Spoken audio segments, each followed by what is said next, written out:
Today we talk about how can you fix this problem or know how you can do that on your Clapper app. So you just follow these ways, then it's going to work with you.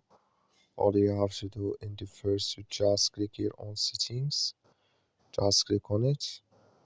So then you come to next here, it's going to show for you like this. Then you go down, just keep going down.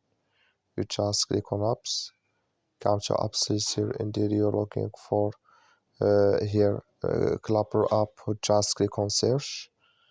Here at Clapper, it's going to show for you like this. Click on it. You come to next step here, click on for stop, click on OK. Then you go down, just click on storage. Come to storage here, just click on clear cache. Then all you have to do, so you just restart your phone and start it again, then it's going to work with you. That's all you have to do. That's all. Thank you for watching. Don't forget to support us by liking,